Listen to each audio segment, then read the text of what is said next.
Hey, welcome back to Trends Talk. I'm Sarah Sladek, your host. This show is brought to you monthly by XYZ University, and we're so glad you're here. Today, we're diving into this topic of workforce development and trends in workforce development. And my featured guest is Peter Tateishi. He is the president of AGC of California, Associated General Contractors of California, and he also leads Build California, which is really innovating this whole college, school to career pipeline and focusing on the next generation of trades. So, welcome to the show, Peter. We're going to dive in. I have 5 questions for you today. For those of you who have not watched Trends Talk before, we go through a speed round of 5 questions in half an hour, but we also take questions from the audience. So if you have one, please post it. Peter, welcome to the show. Are you ready for this? Absolutely. Thanks, All Sarah, for right. the invitation. Yeah, let's do it. Okay, so Q1, here we go. Round 1. What current stat or data point best summarizes the need for organizations to prioritize workforce development? So I'm going to speak for the construction industry, and our biggest data set is this: 41%. 41% of the current construction workforce is retiring by 2031. So we have a huge cliff of retirements coming. Of that 41%, 56% of them are our craft workers, which is the folks on the ground doing the work. And they're right now all within that same retirement age. And so this is becoming a problem. Our average age of a craft worker in California is 47. Nationally, it's somewhere between 47 and 50 years old.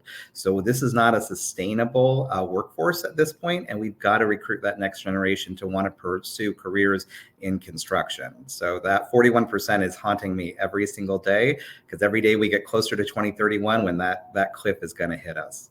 Yeah. It seems like so far and yet so short of a time. And when you say, just to give our audience a perspective, when you say kind of that 47 to 50-year-old average, that doesn't sound quote unquote old. Maybe that's because I fall near that age category. So it doesn't feel old, but just kind of explain why that's so urgent. Right. So when we think about an average worker age, that's, from an 18-year-old to, let's say a 70-year-old if they want to be working at that age. That means that we should be averaging, on a trend line that shows that we're, probably more in the 30s versus the 40s. Because, when you think about the average like craft worker, especially retiring, especially if you're in a union, is 55 years old. So when we're saying the average age of a worker is 47 to 50 and retirement is 5 years to 8 years away, that's too quick. That means we don't have enough on the lower end of the age scale. It means we have a lot more on that higher end of the age scale. So we need to balance that out. That average age is really what helps us understand is, do we have that next generation, that pipeline behind it to be able to sustain our workforce? So when we think about like projections, that average age is a huge number for us. So, we need that closer to the, I'll say 30s, because again, an apprentice should be 18 years old. And the average age of an apprentice right now in California is 28. So for 10 years after high school, they've either gone to college, didn't like college, or left it, or tried other things before they found their opportunities to join construction. That doesn't work though, because that's a 10-year gap where we're missing that opportunity to train, develop, and also grow wealth and just futures for those individuals. So we need to shift all of our entry points down in construction. Got it. And for those of you who are tuning in and you're not in the trades, this is still, I think that's what you just shared is really relevant information. We always have to be thinking about that next generation. We have to think about the average age of the people in our industry and our workforce. So thank you. Let's go to round 2. All right. Round 2, Gen Z now outnumbers the number of boomers in the workforce. That happened in 2024. Pretty big stat to be following. So how is that demographic shift likely to change the construction industry, number one, and secondly, the workforce at large? So for us, again, we are not outnumbered yet. So our hope is to actually be outnumbered by Gen Z over the boomers. But what I will say is, and they are, as we're having to recruit them and think about how we attract that younger generation, that Gen Z, into the workforce, we're having to shift how we do business. And so even when we think about our job sites and how we build, we're having to think differently around what's the technology, what are the tools that we're bringing onto our job sites, how are we attracting them to say this is a true career to come into, and that means we have to change business as usual. Construction, we pride ourselves on being from the very beginning of time, people have been building, right? We've almost defined ourselves by what we've built as humans, right? But what we're realizing is, to attract that next generation, we have to show them that we're going to actually help them be productive on the job site. That means looking at technology, looking at tools, looking at things that are going to help them be more effective and efficient in the work they're doing. This generation is looking for that kind of impact, and so we offer that in a tremendous way. When we think about the outputs that we're able to create in construction, it impacts every single person. Every community is built on the foundation of construction, right? So we can attract them with the ideas of what we're doing, but we also have to think about how we're building. So not just what is important, but how we build. We have a responsibility to be a cleaner industry. We produce a lot of challenges when it comes to climate change, and we have a responsibility to start thinking about how we build as well. And this next generation is going to push on us to actually think a little bit differently around construction and its responsibility to the climate and to the environment around it. So I do believe that this generation is going to help us as an industry advance forward on that technological space, on sustainability, just on a lot of fronts, including culture and how we're looking at people within our job sites and people within our industry. So I do think Gen Z is going to really help us as an industry evolve for the future. Yeah. I want to pause for just a moment, because you're very passionate about this issue and you've been such a leader on this topic of, we got to plan for the next generation. We got to have this next generation coming into the trades. May I just pause and just ask you why? What is your why? Why does this fuel your passion, Peter? So I really do believe in construction. Like, if you look at our everyday life, it is truly starts with Industry 1, and Industry 1 is construction. I say this a lot, so it sounds a little canned, but I believe it to my core. Construction is the foundation upon which every other economy is built. We're the industry that comes in and actually supports our way of life. Everything that we do around us, it starts with the infrastructure, from utilities and roads and having broadband and electricity and water, all of those things, to then the buildings we work in, the hospitals, the schools, universities, places where we shop. All of our way of life is contingent on the built environment. And so when we think about construction, I am passionate about it because it is so vital to the success of not just, for me, California, but to our entire civilization in our country. So it's a great industry. And the other piece around that, because we have such a huge impact, is that, for me, why I get passionate about it is that it can change lives. The work we do, at least I can speak for California, we can change generational wealth. In a single generation, we can take someone from poverty and put them into the middle class right away and change the trajectory of their future and their families. To me, there are not a lot of industries where you can actually go without a college degree and actually enter an industry as someone who grew up in an impoverished situation and actually start then in a middle class and raise your family differently than you were raised, right? That is, to me, that American dream, the idea that every generation can succeed beyond itself. And construction offers that opportunity. So I get passionate about careers in construction because, one, the impact that our work has on everyday lives, and two, the impact it has on our workers' lives to actually create more opportunity for them and their families. It drives me in a huge way. So I'm proud to be able to represent the industry, but more importantly, attract that next generation to say there is opportunity here where you can have impact, where you can have a great career, and you can have a great quality of life. Wow. Fantastic. I love that answer. And now everybody is tuning in through this platform as well as LinkedIn. They're thinking, wow, maybe I need to go work with Peter and get behind this cause because it really is a cause. And I love that you're so passionate about it. But yes, Gen Z is changing the workforce and thinking about the future generations. So incredibly important. Let's go to our third question. Round three. Finding and keeping young talent remains a pressing concern for many employers. It's been referred to, by the way, as a chief global concern. So, what three solutions would you pass along for resolving these challenges? How do we find and keep young talent in three ways, Peter? Three ways. First, I think that why question you just asked, like, why are you an employer of choice for this next generation? What kind of impact are you offering them when they come to work for you?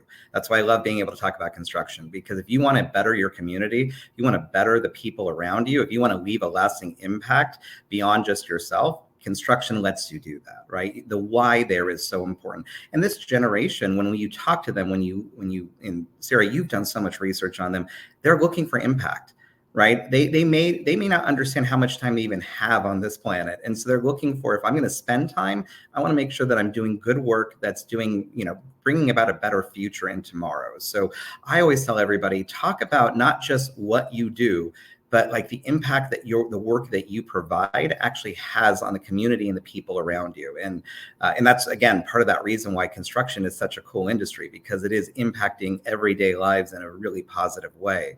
So I think that first one is talk about your impact first. Be that kind of mission, vision, or purpose-driven organization, not just you're going to make a lot of money.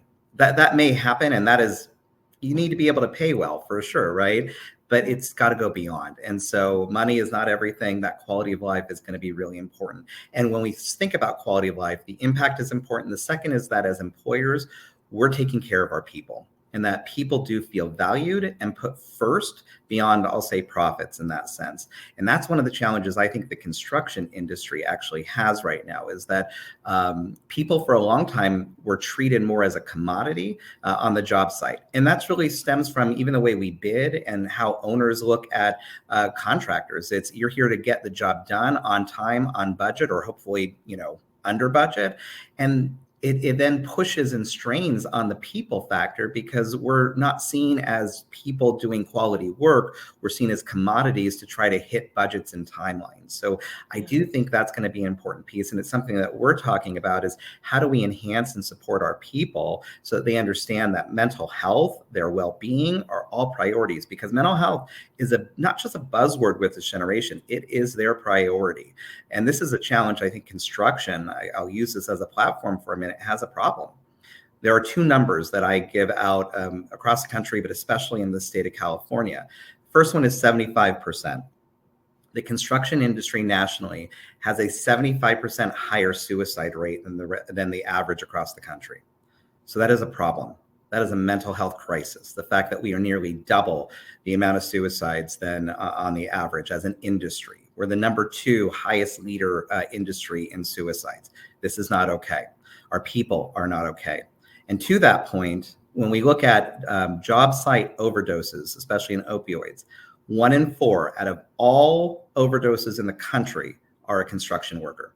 Oh my So when you look at all overdoses that happen in any industry, 23%, so almost 1 in 4 are a construction worker. We have a problem. And so when we talk about people and we talk about that next generation for construction, we've got to be talking about these issues. We've got to be talking about how are we supporting our people and supporting their well-being and their mental health as part of that. We love safety. We talk about safety. We want the physical safety as a priority, and that is a priority number 1 when you talk to every contractor out there. But safety can't just be the physical. It's got to be the emotional safety as well, so that these individuals, these people know that if they're in crisis, we support them. So I do think holistically, this generation is looking for employers who are doing that, and construction has a responsibility to be better. Absolutely on that. And we've got to talk about what that means. So we've talked about, give them purpose, care about the people, and with this one, you do need to reward their productivity. And so they are looking for their not just quality of life, meaning I have time, but do I have the resources to actually enjoy my life? So pay will matter. Those three things with this generation, as we've seen them, matter. And the good news is that construction gets this right. We've got the pay. We already have that. We've got the opportunity and the impact. Now, if we can get the people factor on that well-being, construction should be the number one industry that this generation is looking to. Wow. Really fascinating stats. You know your stuff, right? You know this industry inside and out. And you're absolutely right. Mental health is taking a front seat. People want to know that they are seen, especially young people, that I'm being cared for as a whole person, not just the person that shows up for work and quote unquote punches the clock. And do you find that this, some of these changing expectations, do you see some generation gaps emerge in the workplace as a result? We do, and even challenges with that. So when you look at, again, that average age of a craft worker, you're looking at a Gen X to a boomer. And for them, it was, you show up to work, you go home to do your personal life. You don't mix the two in a lot of ways. And in this generation, they're one person, no matter where they are. And that is a huge challenge. And it's why we've seen a gap in millennials and in Zers joining construction at the rate we want, and why there's even frustration between the two, or this tension. I love tension. I think tension is important because it's how we as people can actually progress, is when we actually hold in the tension. I mean, when you think about construction, what we build is under perfect tension. Too loose, it falls down. Too tight, it snaps in half, right? So construction is that ideal of perfect tension. What we need in these generations is that perfect tension to hold, so we can learn from each other, learn how to, I'll say in some cases, push through, but also in others care for, right? And we've got to do those things together and do them differently. And that's going to be the piece where we will, as construction, struggle with this gap, and why we won't be able to retain. And so the challenge really comes down to how to prioritize, we'll say, pausing on the schedule, and maybe saying, we're not going to be done with this project on time because we need to stop for a moment. We need to talk about mental health. We need to talk about our people. Maybe we need to think about, do we offer paid sick leave? Do we put more vacation into these conversations? The challenge has always been, I think, across the country. I'm in California, so we have a 12-month build season. If you're in Minnesota, you don't have 12 months worth of building, right? When the winter comes, and winter can come early, it's not going to be a 12-month cycle. You have 6 months to make all of your living. So it's a different endeavor. And we understand that those, I'll say, geographic impacts on construction have to shift. But that doesn't mean we can't still focus on the culture piece of things, right? And that's the part where I think as an industry, we struggle with this notion of, we have such time constraints that we almost don't know how to pause and really talk about this tension that needs to be discussed in the room. And so I think as an industry, we have to do that. We have to get into the idea that tension is healthy. It's important. It's literally what we do every day. We just need to bring it to the people and hold there for a bit and figure out how we're going to do this better.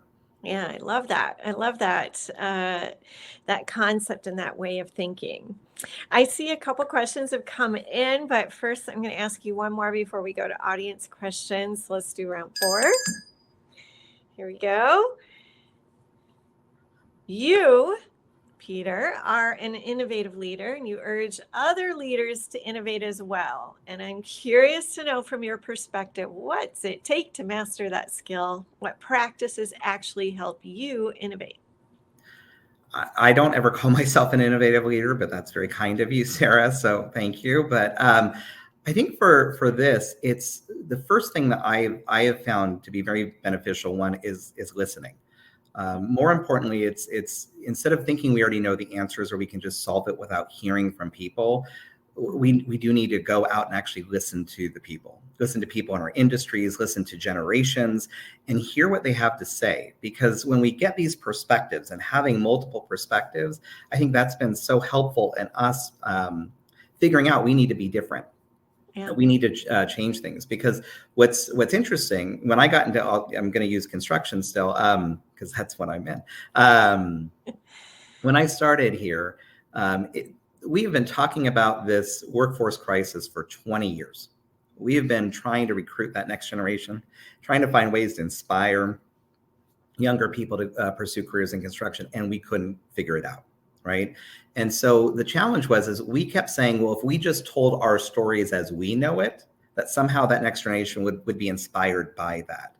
Well, the reality is that speaking for 10 minutes in front of them in a classroom about how much money you make and why you love that career is not necessarily inspiring, because we weren't talking about the impact, right? But we didn't know to talk about the impact. We didn't listen to that generation about what their wants and desires were. So same thing with our industry as a whole. From an AGC of California perspective, we had to listen to our industry. We had to hear about what are their challenges, what keeps them up at night, what are their fears, and what are their hopes and aspirations as well, right? And then pivot towards those things. So I think starting with that idea of really listening, knowing your constituency, knowing the people and the challenges and the opportunities there, it gives you the ability to then actually innovate around those moments. And then once you know that you need to be in that mindset, you can't stop listening. And what happens with a lot of organizations like mine even is we start racing towards, okay, we found our 3 things we're going to do. And then so we just focus on those 3 things. And we start getting into a new routine of those 3 things are what they said 10 years ago were the most important things. And we haven't circled back to say, are they still the most important things? And that's where I think as organizations, we sometimes miss the opportunity to kind of, there's a theory out there called jumping the curve, right? To innovate when it's the least likely opportune time to innovate. And I think that's that piece of, are we seeing what's coming instead of just continuing to perfect what we knew? And those are the things that I think when we think about innovation, it's, are we constantly receiving the feedback and perspectives that we need beyond what we're doing well, but into the space of where do people need us next? And I think that's the part that we're trying to consistently do. And I won't say we're perfect at it by any means, but it is that constant looping back and following up and making sure that we're continuing to meet the needs of tomorrow and not just perfecting better today, because that needs to happen too, but we have to be ready for tomorrow. Yeah, absolutely. All right, so there are actually quite a few questions for you. And since we have limited time, I'm going to ask you to do a speed round here, Peter. Okay, I'll talk quickly. All right, we'll answer each one fairly quickly. So question about going back to kind of your average age in the workforce and the physical demands of a 20-year career. Someone asked, are you implying recruiting at the high school level? We do need to recruit at the high school level. We need to recruit at the junior high level, candidly. And we have to be talking to influencers, parents, teachers, career counselors as well. So for us as an industry, it does start at we've got to get young people to be inspired in careers in construction, and the people around them not to see construction as a career of last resort.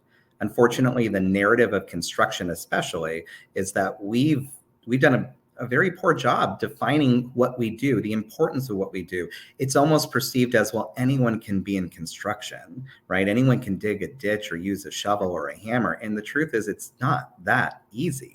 And you have to have a passion for it. You have to have a desire for that. You have to have an ethic around wanting to show up to build and be, to a degree, in harm's way. Because if you're redoing that road, the traffic's still going around you. And sometimes people aren't paying attention. Sometimes they're not going 55 in the cone zone, right? Like they're doing things and they're not valuing the life on the other side of that cone in that moment. And this is where the challenge comes in. So we've got to overcome a lot of these narratives around construction or careers in construction, what they do or don't do, what it means and the impact we can have. So for us, I do believe that we have to start in high school and junior high and help tell that story in a whole new way, and then help change the perceptions from the influencers around them. Mm-hmm. What is the magnet for people to be part of construction that aren't necessarily oriented to work outdoors or in physically demanding conditions? So what's great is we need people outdoors and we need people indoors. So there are 2 sides of construction, right? Those who are actually building the projects and those who are running the operations and are on the inside or bidding the work, the estimators. There are so many avenues, and that's the great piece about construction is we have a ton of opportunity to find careers that will fit everyone. So for some who maybe it's not going to be out there actually building it, but it's going to be winning the work so that their people can go out there and build and create that. They're going to be in the rooms and they're going to be estimating the jobs and helping bid the contracts. Like there are so many pathways there. We're going to need people who are helping us with technology. Like we need the college degree route and we need the trade route, right? Like we need the both and in construction. And that's one of the reasons I really like us, is that there's no either or. There is a both and in everything that we do. So there are opportunities on all sides of this in construction. All right.